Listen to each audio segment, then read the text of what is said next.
নিহত হয়েছে তার মেয়ে বক্তৃতা দিচ্ছে তখনও এত স্লোগান লাগবে না এখন। আরে ব্যানার করে নামাজ ব্যানার করে নামাজ প্লিজ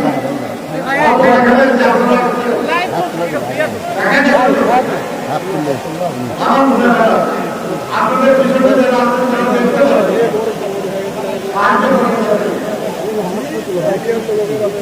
প্রিয় সভাপতি জাতীয়তাবাদী ছাত্র দলের সম্মানিত সভাপতি ছোট ভাই রাকিব উপস্থিত বিশেষ অতিথি আজীবন সংগ্রামী ছাত্র নেতা স্বেচ্ছাসেবক নেতা এবং শ্রমিক আন্দোলনের বন্ধু বিএনপি সিনিয়র যুব মহাসচিব অ্যাডভোকেট নুরুল কবির রিজভী আহমেদ, যারা এই অনুষ্ঠানের আয়োজন করেছেন, বিএনপির সবচেয়ে শক্তিশালী সবচেয়ে সক্রিয় কেন্দ্রীয় অঙ্গ সংগঠন জাতীয়তাবাদী যুবদল, জাতীয়তাবাদী স্বেচ্ছাসেবক দল এবং জাতীয়তাবাদী ছাত্র দলের কেন্দ্রীয় সভাপতি এবং সাধারণ সম্পাদক, অন্যান্য কেন্দ্রীয় নেতৃবৃন্দ, এখানে উপস্থিত বিএনপির জাতীয় নেতৃবৃন্দ, বিভিন্ন জেলার নেতৃবৃন্দ এবং বিএনপি এবং অঙ্গ দল সমূহের সহযোগী সংগঠনের রাজশাহী এবং রংপুর বিভাগে সকল পর্যায়ের নেতা কর্মী ভাই ও বোনেরা, প্রিয় সাংবাদিক বন্ধুগণ, আসসালামু আলাইকুম। আমি আজকে যখন এই সভায় আসছিলাম, রাজশাহী এবং রংপুরের বিভিন্ন জেলার মিছিল অতিক্রম করছিলাম।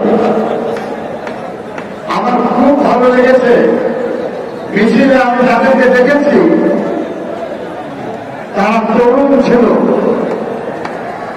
তারা যুবক ছিল, তাদের মধ্যে যে আবেগ আগ্রহ আমি লক্ষ্য করেছি, তাদের ৭৮ বছর বয়সে আমি অনেক সাহস পেয়েছি যে আমাদের দলের এই দল, এই রাজনীতি, এই সংগঠন ইনশাআল্লাহ টিকে থাকবে। আপনাদের অনেক অনেক ধন্যবাদ, অনেক অভিনন্দন আপনাদের।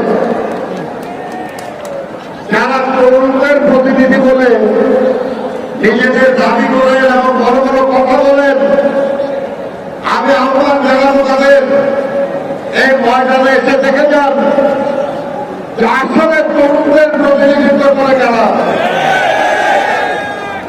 তরুণদের প্রতিনিধিত্ব করে এই দেশের তরুণতম রাষ্ট্রপতি, মহান স্বাধীনতার ঘটক, এই বগুড়ার সন্তান, বিএনপির প্রতিষ্ঠাতা শহীদ প্রেসিডেন্ট জিয়াউর রহমানের তার সুযোগ্য পুত্র, বাংলাদেশের রাজনীতিতে তারুণ্যের দৃষ্টান্ত যিনি, নূতন নূতন চিন্তা, নূতন নূতন কর্ম পরিকল্পনা, নূতন নূতন কর্মসূচি নিয়ে যিনি দলকে সংগঠিত করে তুলেছেন, জনগণের আকাঙ্ক্ষাকে জনগণের সামনে তুলে আনছেন, সেই নেতা জনাব তারেক রহমান। আমি বিশ্বাস করি এই যে চট্টগ্রাম, খুলনা এবং বগুড়ায় 3টি সমাবেশ হল, 3টি সেমিনার হল, এরপরে ঢাকা হবে, এর মধ্য দিয়ে আমাদের দলের এবং দেশের তরুণ সমাজের মধ্যে তাদের নিজেদের শক্তি, তাদের নিজেদের সক্ষমতা এবং আগামী দিনের রাজনীতি, আগামী দিনের রাষ্ট্র পরিচালনায় তাদের অংশগ্রহণের বিষয়ে তাদের মধ্যে যে উদ্দীপনার সৃষ্টি হল, এটা এই বাংলাদেশকে বহু দূর এগিয়ে নিয়ে যাবে। বন্ধুরা আমার, আপনাদের সামনে আমরা কোন পরামর্শ দিতে চাচ্ছি না, আমরাও আপনাদের বয়সে সংগঠন করতাম, রাজনৈতিক চিন্তাও হয়তো ছিল, কিন্তু আপনাদের মতো এত সচেতন, এত রাজনীতি সম্পর্কে সুস্পষ্ট ধারণা আমাদের ছিল না। আপনাদের মতো হয়তো এত সক্রিয় আমরা ছিলাম না। আবার একইভাবে আপনাদের মতো এত কষ্ট আমরা করি নাই। আজকে আমার এই মঞ্চে যারা বসে আছে, আমার সামনে যারা বসে আছে, আমার বাইরে বামে সামনে যারা আছেন, খুব কমই পাওয়া যাবে যারা হয় জেল খেটেছেন, না হয় মিথ্যা মামলা বানিয়ে নিয়েছেন, আমার প্রতিপক্ষের দ্বারা কোনো না কোনো ভাবে নির্যাতিত হয়েছে। অনেকেই হয়তো তাদের আত্মীয় স্বজনকে হারিয়েছেন, কেউ খুন হয়েছে, কেউ গুম হয়ে গেছে, কেউ অসুস্থ হয়ে আহত হয়ে মৃত্যুবরণ করেছে। এত ত্যাগ আপনারা স্বীকার করেছেন, যে স্বপ্ন নিয়ে এই ত্যাগ আপনারা স্বীকার করেছেন, এই স্বপ্ন যদি কোনো না হয়, যে গণতন্ত্রের জন্য আপনারা দীর্ঘ সময় যান বাজি রেখে লড়াই করেছেন, সেই গণতন্ত্র পুরো প্রতিষ্ঠা যদি না হয়, যে বৈষম্যের বিরুদ্ধে আপনাদের লড়াই, সেই বৈষম্য যদি দূর না হয়, এদেশের কৃষক, এদেশের শ্রমিক, এদেশের যুবক, এদেশের ছাত্র, এদেশের নারী, এদেশের সব শ্রেণী পেশার মানুষ যদি তাদের রাজ্য সমস্যার সমাধান না পায়, তাহলে বৃথায় আমাদের এই জীবন দেওয়া, বৃথায় আমাদের এই কষ্ট, বৃথায় আমাদের এই সংখ্যাবে। কিন্তু আমি জানি এর পুরোটাই হয় না। আপনারাই পারবেন এটাকে সফল করতে, আপনারাই পারবেন যারা জীবন দিয়েছে ৭১-এর মুক্তিযুদ্ধে, যারা অনেক ত্যাগ স্বীকার করেছে ৯০ ছাত্র গণঅভ্যুত্থানে, যারা অনেক জীবন দিয়েছে, আহত হয়েছে ২৪শে জুলাই আগস্টের আন্দোলনে, তাদের এই ঋণের পরিশোধ করা, এই ঋণ পরিশোধ করা আপনাদের পক্ষে সম্ভব। শুধু আপনাদেরকে সচেতন থাকতে হবে, সক্রিয় থাকতে হবে, সংগঠিত থাকতে হবে। মনে রাখতে হবে, বারবার আমাদের বিজয়কে ছিনিয়ে নেওয়া হয়েছে। এই দেশে আমরা মুক্তিযুদ্ধ করে দেশকে স্বাধীন করেছিলাম। স্বাধীনতার মাধ্যমে যে গণতন্ত্র আমরা অর্জন করেছিলাম, ১৯৭৫ সালের জানুয়ারি মাসে আমাদের সেই গণতন্ত্র কেড়ে নেওয়া হয়েছে। বাংলাদেশে একদলীয় পাকশালী শাসন কায়েম করা হয়েছিল। এখানে কে এরা? বঙ্গতন্ত্র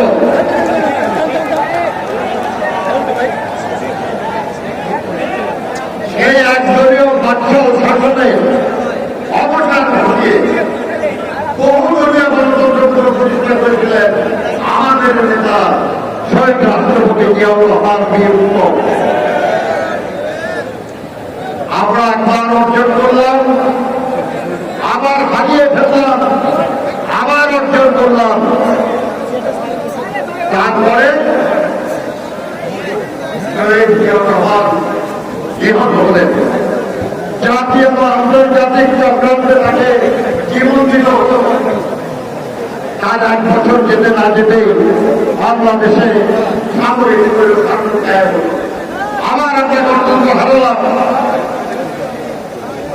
সেই হারানো গণতন্ত্রকে পুনরুদ্ধার করার জন্য আমরা আমাদের মা গণতন্ত্রের বাবা দেশের খালেদা জিয়াকে নেতৃত্বে ৬ বছর অবিরাম লড়াই করে আবার আমরা সংসদে করতে পেরেছিলাম। কিন্তু তাও রক্ষা করা যায় নাই। কথা কথিত গণতন্ত্রের দাবিদার আওয়ামী লীগ করে তাদের আন্দোলনের ফসল এক একেবারে সরকার সেই গণতন্ত্রকে পুনরায় জামাই করেছে, জরুরি অবস্থা জারি করেছে, গণতান্ত্রিক অধিকার হরণ করেছে। আবার সেই গণতন্ত্র ফিরিয়ে আনার জন্য দীর্ঘস্থায়ী লড়াই আমাদেরকে করতে হয়েছে। এমন তাকে অন্যায়ভাবে কারারুদ্ধ করার পর থেকে আমাদের নেতা তারেক রহমানের নেতৃত্বে বাংলাদেশে অবিরাম লড়াই হয়েছে। গণতন্ত্রের জন্য সেই লড়াই ইতিহাসের প্রথমবারের মতো যারা তারেক রহমানের নেতৃত্বে ডানপন্থী, বামপন্থী, বৌদ্ধ ডান, বৌদ্ধ বাম সবাইকে একসাথে করা হয়েছে। আমরা যুবপথ আন্দোলনের মাধ্যমে প্রতিটা সরকার, যেটা ফ্যাসিবাদী সরকার, তার মস্তককে প্রমাণ করে ফেলেছিলাম। জুলাই আগস্টের গণঅভ্যুত্থানের মধ্য দিয়ে সেই ধর্ম উল্টে গেছে, ফ্যাসিবাদে পলায়ন করেছে এবং বাংলাদেশ আমার সম্ভাবনা তার প্রান্ত গণিত হয়েছে। এই সম্ভাবনাকেও আশ্বাস করার নানা চক্রান্ত করছে। একটু আগে আমার সহকর্মীরা বলছিলেন আমরা গণতন্ত্রের জন্য লড়াই করছি। বাংলাদেশের মানুষ এক দফার দাবিতে আন্দোলন করেছে, ফ্যাসিবাদের পতন এবং নির্দলীয় নিরপেক্ষ সরকার নির্বাচনের মাধ্যমে গণতন্ত্র প্রতিষ্ঠা।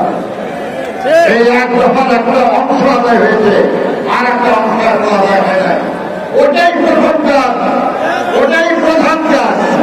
গণতন্ত্র ফিরিয়ে আনাই প্রধান কাজ, জনগণকে তার অধিকার ফিরিয়ে দেওয়াই প্রথম কাজ, জনগণের নির্বাচিত সরকার প্রতিষ্ঠায় প্রথম কাজ, জনগণের কাছে দায়বদ্ধ সরকার প্রতিষ্ঠা প্রথম কাজ, জনগণকে জবাব দিতে করতে বাধ্য এমন একটা সরকার প্রতিষ্ঠায় প্রথম কাজ। এই কাজের দায়িত্ব যারা নিয়েছেন আমরা গিয়েছি। অন্তর্বর্তীকালীন সরকার মনে রাখতে হবে, আপনারা স্থায়ী সরকার নন, আপনারা নির্বাচিত সরকার নন, আপনারা অন্তর্বর্তীকালীন সরকার। অন্তর্বর্তীকালীন সরকারের অর্থ হল আগের একটা সরকার আর পরের একটা সরকারের মাঝখানের সরকার, তার একটা সুনির্দিষ্ট দায়িত্ব আছে, সেই দায়িত্ব পালন করে তাকে চলে যেতে হবে। স্থায়ী সরকার আমরা এটা জানি যে বিগত স্বৈরাচারী বা ফ্যাসিবাদী সরকার বাংলাদেশের সমস্ত প্রতিষ্ঠান, সেটা রাজনৈতিক বলেন, অর্থনৈতিক বলেন, প্রশাসনিক বলেন, সাংবিধানিক বলেন, সব প্রতিষ্ঠানকে ধ্বংস করে দিয়ে গেছে। আর সেই ধ্বংসপ্রাপ্ত প্রতিষ্ঠানগুলিকে পুনর্গঠনের জন্য আমাদের নেতা জেলা তারেক রহমান আন্দোলনের রত, যুবপথ আন্দোলনের রত সব রাজনৈতিক দলের পরামর্শ নিয়ে 31 দফা রাষ্ট্র কাঠামো দেখা। আমরা অত্যন্ত গৌরবের সাথে বলতে পারি, যারা সংস্কারের কথা বলেন তারা অনেক কথা বলছেন, কিন্তু 31 দফার বাইরে নতুন কোনো কিছু তাদের মাথা থেকে আসে না। তারা যেসব পরিবর্তনের কথা বলছেন 31 দফা সব করে দিয়ে আসেন। কাজেই সংস্কার প্রয়োজন, এই শব্দ একভাবে প্রয়োজন, কিন্তু সব সংস্কার করে দেওয়ার জন্য এই সরকার প্রতিষ্ঠা হয় না। আমরা বলেছি একটা আবার সুস্থ নিরপেক্ষ নির্বাচনের জন্য যেসব সংস্কার জরুরি সেই সব সংস্কার আলোচনার মাধ্যমে সম্পন্ন করে যত দ্রুত সম্ভব জনগণের অধিকার জনগণকে ফিরিয়ে দিয়ে আমরা বলেছি ডিসেম্বরের মধ্যে নির্বাচন চাই। আমরা বলেছি নির্বাচন কমিশন বলেছে জুন মাসের মধ্যে তারা নির্বাচনের জন্য প্রস্তুত হয়ে যাবে। সংস্কার কমিশনের ঐক্যমত্য কমিশন যেটা হয়েছে তার প্রধান বলেছেন পত্রিকায় এসেছে আগামী 1 মাসের মধ্যে তারা রাজনৈতিক দলগুলির সাথে যে আলোচনা করেছেন তার আলোকে একটা সনদ প্রস্তুত করতে পারবেন। আর তাহলে 2 মাসের মধ্যে সংস্কার নির্বাচনের প্রস্তুতি দিলেই যদি সম্পন্ন হয় তাহলে ডিসেম্বরের নির্বাচন আমি বারবার বলেছি যারা বলেন ডিসেম্বরের পরে হবে নির্বাচন তারা বলেন যুক্তি দিয়ে বলেন কেন ডিসেম্বরের পরে সময় দরকার কোন কোন দল এখনো সংগঠিত হয় নাই তারা সংগঠিত হওয়ার জন্য সময় দরকার কোন কোন দল অন্যদের সঙ্গে ঐক্য করার চেষ্টা করছে তাদের ঐক্য করার জন্য সময় দরকার এই সময় দেওয়ার জন্য আমরা নির্বাচনের অপেক্ষা করব তাই এটা উচিত হবে জনগণ এই কারণে সময় দিতে রাজি না আর সেজন্যই আমরা বলি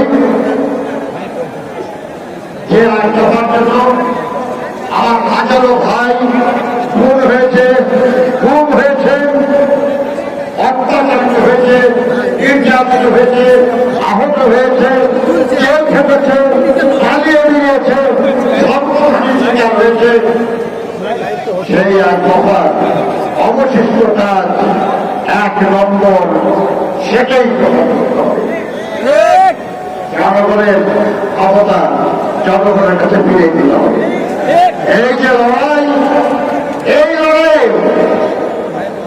ফাঁসিবাদ বিরোধী লড়াই যারা সামনের কাতারে ছিলেন সেই তরুণ সমাজকে সামনের কাতারে থাকতে হবে আমি কি আশা করতে পারি যে শহীদ জিয়ার নেতৃত্বে বিশ্বাসী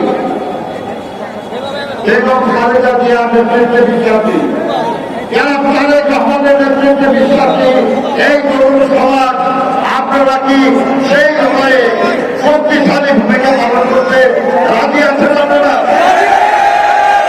দুই আপনারা বলুন রাজি আছেন আপনারা আমি বিশ্বাস করি আপনারা রাজি থাকলে এটা বাধা দেওয়ার এটা প্রতিরোধ করার ক্ষমতা এই কারণে আগামীতেও থাকবে না ইনশাআল্লাহ আমি আপনাদের এই লড়াইয়ে আপনাদের এই আন্দোলন স্থাপন কামনা করে যারা এই অনুষ্ঠান আয়োজন করেছেন তাদের সবাইকে আন্তরিক ধন্যবাদ এবং কৃতজ্ঞতা জানিয়ে আমার বক্তব্য শেষ করছি। আল্লাহ হাফেজ। বাংলাদেশ জিন্দাবাদ। তার মেয়ে বক্তৃতা দিচ্ছে তখনও এত স্লোগান লাগবে না এখন আরে ব্যানার করে নেওয়া ব্যানার করে নেওয়া প্লিজ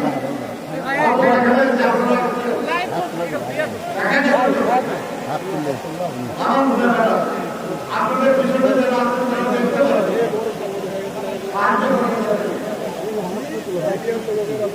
প্রিয় সভাপতি জাতীয়তাবাদী ছাত্র দলের সম্মানিত সভাপতি ছোট ভাই রাকিব উপস্থিত বিশেষ অতিথি আজীবন সংগ্রামী ছাত্র নেতা স্বেচ্ছাসেবক নেতা এবং শ্রমিক আন্দোলনের বন্ধু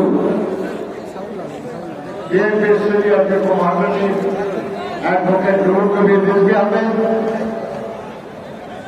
যারা এই অনুষ্ঠানের আয়োজন করেছেন বিএনপির সবচেয়ে শক্তিশালী সবচেয়ে সক্রিয় কেন্দ্রীয় অঙ্গ সংগঠন জাতীয়তাবাদী যুবদল জাতীয়তাবাদী স্বেচ্ছাসেবক দল এবং জাতীয়তাবাদী ছাত্র দলের কেন্দ্রীয় সভাপতি এবং সাধারণ সম্পাদক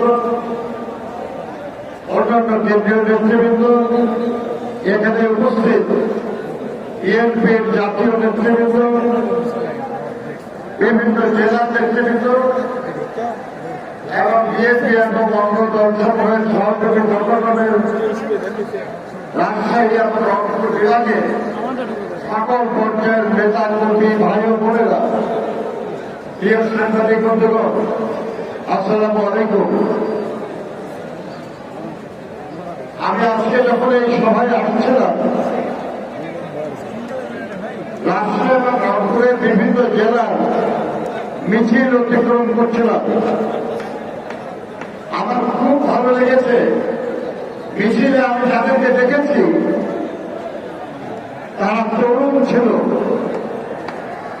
তারা যুবক ছিল, তাদের মধ্যে যে আবেগ আগ্রহ আমি লক্ষ্য করেছি, তাদের ৭৮ বছর বয়সে আমি অনেক সাহস পেয়েছি যে আমাদের দলের এই দল,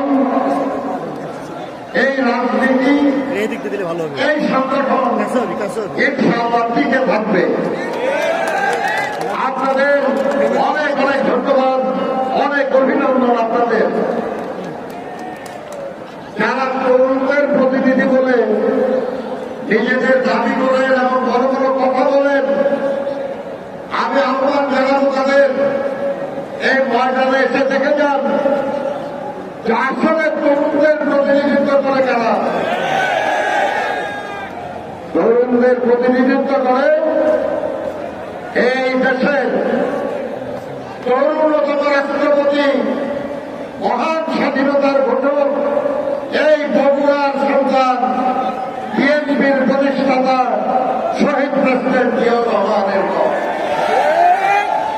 তার সুযোগ্য পুত্র, বাংলাদেশের রাজনীতিতে তারুণ্যের দৃষ্টান্ত যিনি, নতুন নতুন চিন্তা, নতুন নতুন কর্ম পরিকল্পনা, নতুন নতুন কর্মসূচি নিয়ে যিনি দলকে সংগঠিত করে তুলেছেন, জনগণের আকাঙ্ক্ষাকে জনগণের সামনে তুলে আনছে, সেই নেতা জনাব তারেক রহমান।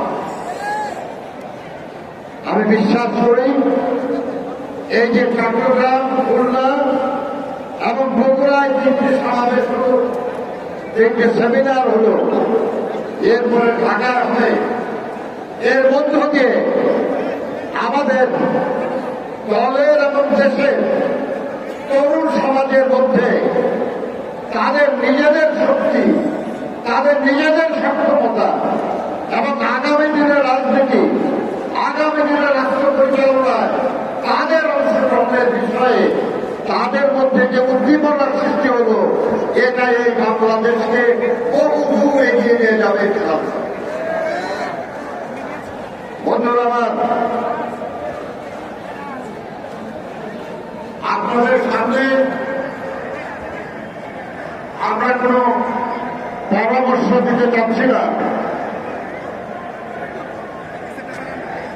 আমরাও আপনাদের বয়সে সংগঠন করতাম, রাজনৈতিক চিন্তাও হয়তো ছিল,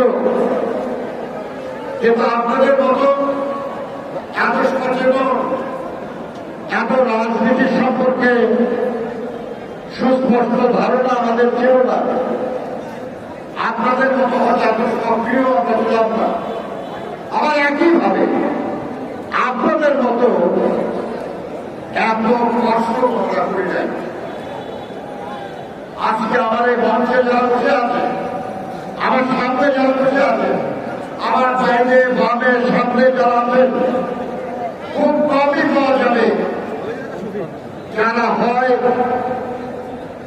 জেল খেটেছেন, না হয় মিথ্যা মামলা আনিয়ে নিয়েছেন, আমার প্রতিপক্ষের দ্বারা কোনো না কোনো ভাবে নির্যাতিত হয়েছেন।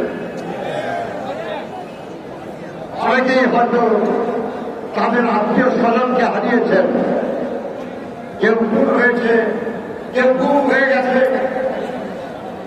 কেউ অসুস্থ হয়ে আহত হয়ে মৃত্যুবরণ করেছে। এত ত্যাগ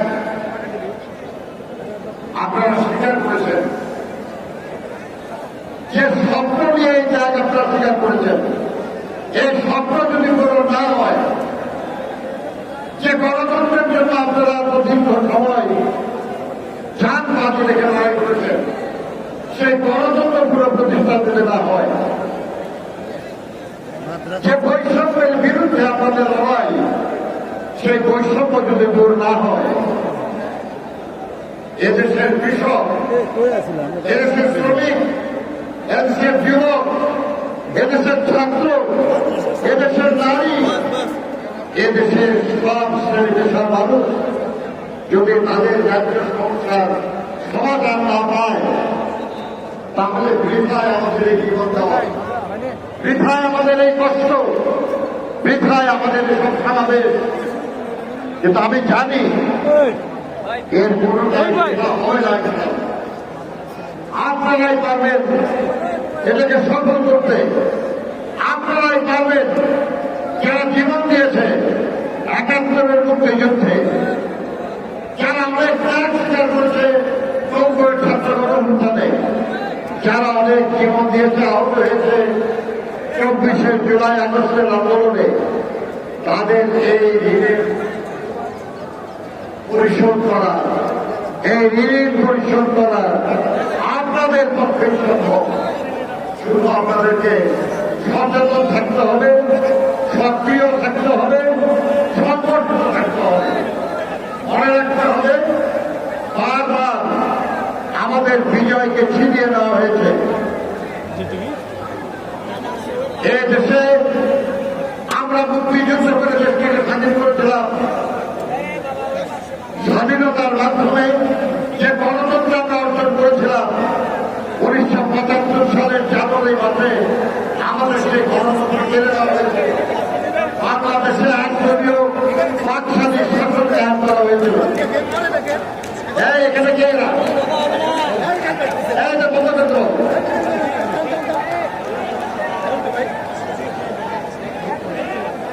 এই একদলীয় বাকশাল শাসনে অবসান ঘটিয়ে বহুদলীয় গণতন্ত্র প্রতিষ্ঠা করেছিলেন আমাদের নেতা শহীদ রাষ্ট্রপতি জিয়াউর রহমান বীর উত্তম।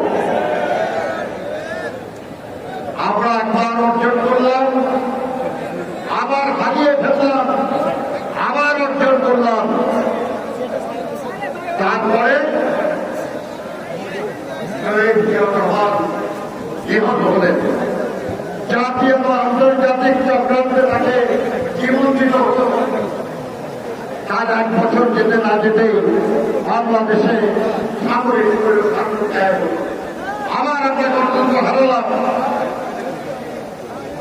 সেই হারানো গণতন্ত্রকে পুনরুদ্ধার করার জন্য আমরা আমাদের মা গণতন্ত্রের মাতা দেশের বেগম খালেদা জিয়ার নেতৃত্বে ৬ বছর অবিরাম লড়াই করে আবার আমরা সংসদীয় প্রতিষ্ঠা করতে পেরেছিলাম। কিন্তু তাও রক্ষা করা যায় নাই।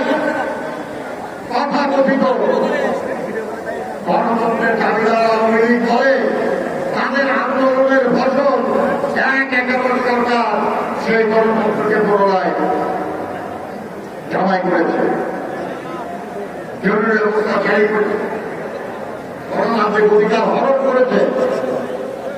আবার সেই গণতন্ত্র ফিরিয়ে আনার জন্য দীর্ঘস্থায়ী লড়াই আমাদেরকে করতে হয়েছে।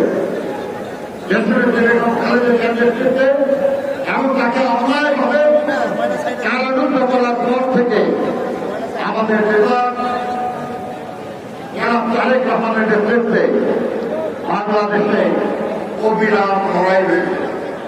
গণতন্ত্রের জন্য সেই লড়াই ইতিহাসের প্রথমবারের মতো যারা তারেক রহমানের নেতৃত্বে ডানপন্থী, বামপন্থী, মধ্য ডান, মধ্য বাম সবাইকে একসাথে করা হয়েছে।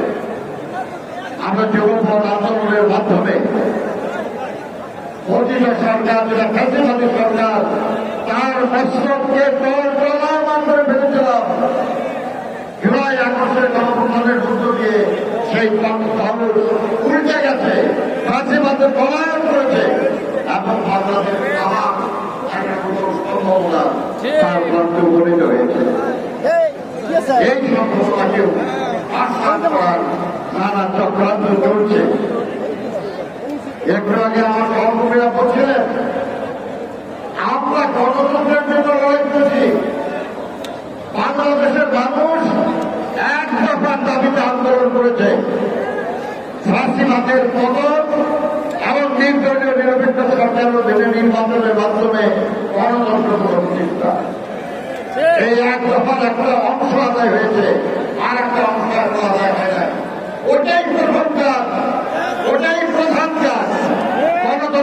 ফিরিয়ে আনাই প্রধান কাজ, জনগণকে তার অধিকার ফিরিয়ে দেওয়াই প্রধান কাজ, জনগণের নির্বাচিত সরকার প্রতিষ্ঠায় প্রধান কাজ, জনগণের কাছে দায়বদ্ধ সরকার প্রতিষ্ঠা প্রধান কাজ, জনগণকে জবাবদিহিতা করতে বাধ্য এমন একটা সরকার প্রতিষ্ঠায় প্রধান কাজ। এই কাজের দায়িত্ব যারা নিয়েছেন আমরা গিয়েছি। অন্তর্বর্তীকালীন সরকার মনে রাখতে হবে, আপনারা স্থায়ী সরকার নন, আপনারা নির্বাচিত সরকারও নন, আপনারা অন্তর্বর্তীকালীন সরকার। অন্তর্বর্তীকালীন সরকারের অর্থ হল আগের একটা সরকার আর পরের একটা সরকারের মাঝখানের সরকার, তার একটা সুনির্দিষ্ট দায়িত্ব আছে, সেই দায়িত্ব পালন করে তাকে চলে যেতে হবে। জনগণ স্থায়ী সরকার। আমরা এটা জানি যে বিগত স্বৈরাচারী বা ফ্যাসিবাদী সরকার বাংলাদেশের সমস্ত প্রতিষ্ঠান, সেটা রাজনৈতিক বলেন, অর্থনৈতিক বলেন, প্রশাসনিক বলেন, সাংবিধানিক বলেন, সব প্রতিষ্ঠানকে ধ্বংস করে দিয়ে গেছে। আর সেই ধ্বংসপ্রাপ্ত প্রতিষ্ঠানগুলিকে পুনর্গঠনের জন্য আমাদের নেতা জনাব তারেক রহমান আন্দোলনের রত, যুগপৎ আন্দোলনের রত সব রাজনৈতিক দলের পরামর্শ নিয়ে 31 দফা রাষ্ট্র কাঠামো মেরামতের রূপরেখা। আমরা অত্যন্ত গৌরবের সাথে বলতে পারি, যারা সংস্কারের কথা বলেন তারা অনেক কথা বলছেন, কিন্তু 31 দফার বাইরে নূতন কোনো কিছু তাদের মাথা থেকে আসে না। তারা যেসব পরিবর্তনের কথা বলছেন 31 দফা তার সব করে দিয়ে আসেন। কাজেই সংস্কার প্রয়োজন, এই সন্দেহ কোনো প্রয়োজন, কিন্তু সব সংস্কার করে দেওয়ার জন্য এই সরকার প্রতিষ্ঠা হয় না।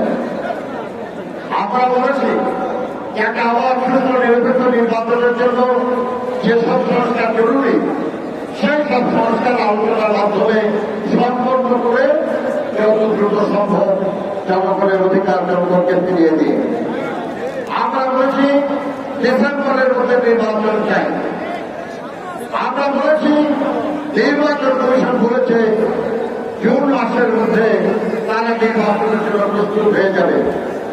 সংস্কার কমিশনের ঐক্যমত্য কমিশন যেটা হয়েছে তার প্রধান বলেছেন, পত্রিকায় এসেছে, আগামী 1 মাসের মধ্যে তারা রাজনৈতিক দলগুলির সঙ্গে যে আলোচনা করেছেন তার আলোকে একটা সনদ প্রস্তুত করতে পারবেন।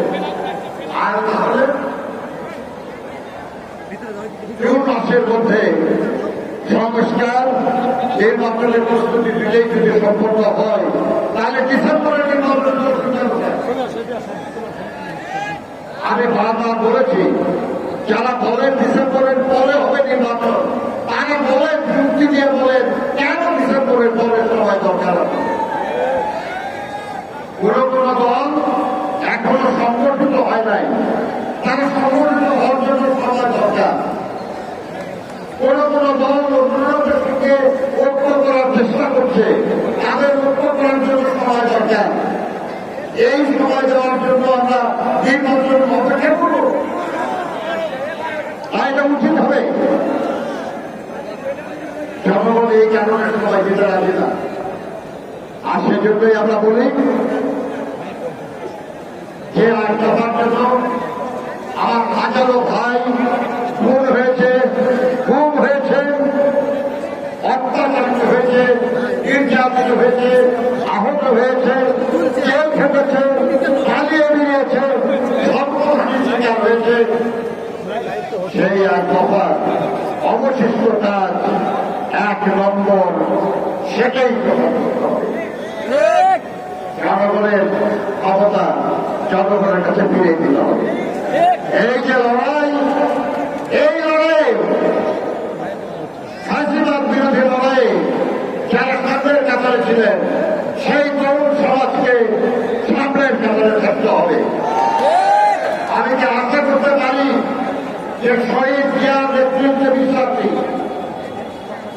বেগম খালেদা জিয়ার নেতৃত্বে বিশ্বাসী, যারা তারেক রহমানের নেতৃত্বে বিশ্বাসী এই তরুণ সমাজ, আপনারা কি সেই সময়ে শক্তিশালী ভূমিকা পালন করতে রাজি আছেন? আপনারা দুই আপনারা বলুন, রাজি আছেন আপনারা? আমি বিশ্বাস করি আপনারা রাজি থাকলে এটা বাধা দেওয়ার, এটা প্রতিরোধ করার ক্ষমতা এই কারণে আগামীতেও থাকবে না।